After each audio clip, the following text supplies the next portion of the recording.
Servus, Glück auf und herzlich willkommen zu einer weiteren Folge Taktik Fuchs. Leute, diesmal der dritte Bundesliga-Spieltag. Endlich geht's weiter nach der Länderspielpause. Bei Holstein Kiel. Ja? Alles andere als ein klarer Sieg wäre eine Überraschung, würde ich sagen. Ja, und wir gehen mal rein, wie meine Aufstellung wäre. Bevor wir das tun, wie immer, der Hinweis, wenn euch gefällt, was ihr hier seht, lasst gerne ein Abo da, damit unterstützt ihr einfach meine Arbeit, die ich hier so tue. Und natürlich einen Daumen nach oben. Ja. Oder nach unten, wenn es euch nicht gefällt. Gönnt euch, wie ihr möchtet.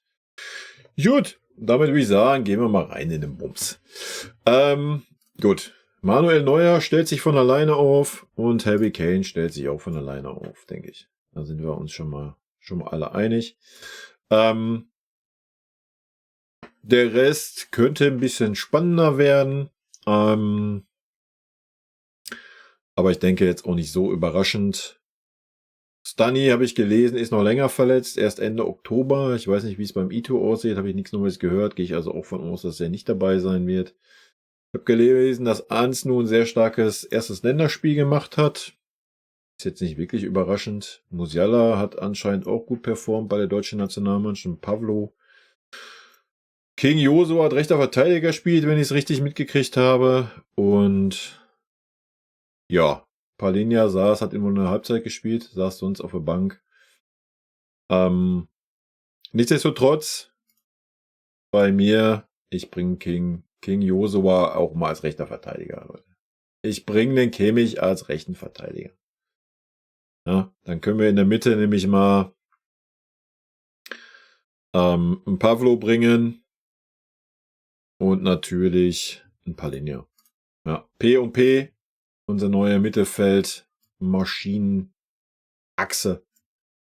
Ich würde es auch so stellen, ich stelle es ein bisschen quer, ja, damit wir nicht so viel Platz verschwenden hier auf dem Feld. Aber Palhinha als klarer Sechser, Pavlovic als klarer Achter, der Spielgestalter in meinen Augen. Mit dem Kimmich auf Rechtsverteidiger-Posi. Ja, ansonsten Innenverteidigung, Dreierkette. Ja, Dreierkette könntest du mit dem Kimmich eigentlich auch spielen. Da fehlt uns aber auf der linken Seite einer, der das irgendwie vernünftig kann. Von daher würde ich auch erstmal bei einer Viererkette bleiben, bis Dani und Ito fit sind. Aber natürlich würde bei mir, wie immer, da müssen wir nicht drum herum reden, Eric Dyer ist bei mir gesetzt in der Innenverteidigung. Und ich würde in Upa eher vertrauen, aktuell wie ein Minjay. Von daher wäre meine Viererkette oder meine Innenverteidiger in der Viererkette Upa und Eric Dyer. Ja.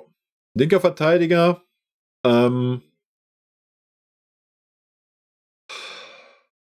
Weiß ich nicht, ganz ehrlich. Leute, wir spielen gegen Holstein Kiel. Ich würde Naznu da reinwerfen und ihn endlich mal belohnen. Natürlich erste Alternative in Guerrero, gar keine Frage, aber ja. Ich denke, es wäre auch ein super Zeichen an die Jungen, die ständig mittrainieren und sich zeigen und machen und tun. Ich meine, wenn er jetzt ja, es war nur gegen schwachen Gegner, aber wenn du jetzt schon in der Nationalmannschaft mal ein Spiel machst oder mal eine Halbzeit machst, dann muss es auch möglich sein, das beim FC Bayern zu tun. Ja, und wenn man die Werte gesehen hat, die er hatte in diesem Spiel, die waren überragend und von daher wurde er, glaube ich, auch zum Man of the Match gewählt und ich denke, dann sollte es auch gegen Kiel in der Bundesliga reichen, den Jungen mal als Linksverteidiger dahinzustellen und einfach mal zu schauen, ob er der Sache dann schlussendlich auch gewachsen ist. Ja. Deswegen wäre das meine Viererkette. Gut, Alternativen, logisch, ja, ich weiß nicht, wie es aussieht beim Sacher. Wie immer, Boe, hier ein Minjay. Minjay, Kim. Ja, ich weiß, viele von euch würden auch einen Leon da hinstellen. Ja, weiß ich nicht. Fühle ich noch nicht. Habe ich zu wenig gesehen bisher vom Leon als Innenverteidiger. Ich nehme ihn trotzdem hier mal als Alternative mit rein. Ansonsten für ein paar Linien trage ich einfach mal den Conny ein. Ja, denke, da sieht man schon, dass auf jeden Fall Alternativen da wären. Gut, damit haben wir natürlich jetzt schon 8 Spieler. Wir haben nur noch die vordere Dreierkette. die wir aufzustellen haben. Musiala hat da ja anscheinend Bock. Wenn Musiala fit ist, Bock hat, würde ich ihn auf jeden Fall aufstellen. Wenn Müller den besseren Eindruck macht, das kann ich halt nicht wirklich beurteilen, würde ich Müller aufstellen. Ja. Von daher, Musiala, Alternative Thomas Müller. Ja, wobei Müller ja auch ganz gut performt hat, wenn er jetzt eingewechselt wurde. Aber er hat halt weniger Belastung, von daher muss man halt gucken. Ich weiß nicht, wie viel jetzt Musiala genau gespielt hat bei der Nationalmannschaft und so weiter. Müsste man schauen. Ansonsten für mich ist ein Odyssee auf jeden Fall unverzichtbar. Ja, ist für mich der Aktivposten da vorne drin gewesen bisher. Dann haben wir noch die linke Seite zu besetzen. Und ja, ich würde da erstmal ins Herz springen. Aufgrund der letzten Spiele, ja, ich weiß nicht, wenn natürlich gerade, was weiß ich, guck mal, ich verdecke die ganze Zeit hier den King Joshua, ich schiebe ihn mal hier so hin. Wenn er dann natürlich jetzt irgendwie ein Coman oder was super auffällig ist oder auch ein Tell oder sowas, ja, dann ist das für mich natürlich Alternativen. Ja, ich mache mal den Tell hier vorne rein, weil er ist ja auf dem Papier dann die Alternative. Ja, wir haben natürlich auch noch einen Irakunda, den man da auch mal reinwerfen könnte, gerade in so einem Spiel wie gegen Kiel und so weiter. Aber wir sind am Anfang der Saison. Es geht natürlich auch noch darum, so mal so eine Startformation zu finden. Und Gnabry hat es jetzt gar nicht so schlecht gemacht, die Spiele. Und Olise sowieso nicht. Musiala war ein bisschen Abfall, muss man halt sehen. Ja. Aber so würde ich erstmal beginnen. Ja. Alternativen haben wir genug. Ja. Wir könnten auch hier natürlich, ich glaube, Sané ist ja auch wieder am Stissel jetzt nach der Pause. Ja, ansonsten habe ich ja schon gesagt, wir haben noch einen Iran-Kunde. Leute, wir haben auch noch einen Alphonso Davies, den ich jetzt hier gar nicht eingetragen habe, aus besagten Gründen. Sportlich, menschlich. Fühle ich gerade nicht, dass der da unbedingt rumrennen muss. Ja, Leon haben wir eingetragen in der Innenverteidigung als Alternative. Ja, es tut mir ein bisschen leid für den Conny Leimer, dass da im Moment wenig Platz ist. Man kann natürlich auch überlegen, oder man könnte überlegen, auch gegen Kiel zu sagen, pass mal auf, ich spiele hier nur mit einem Sechser. Ja, aber ganz ehrlich, du kannst das Ganze auch einfach so schieben.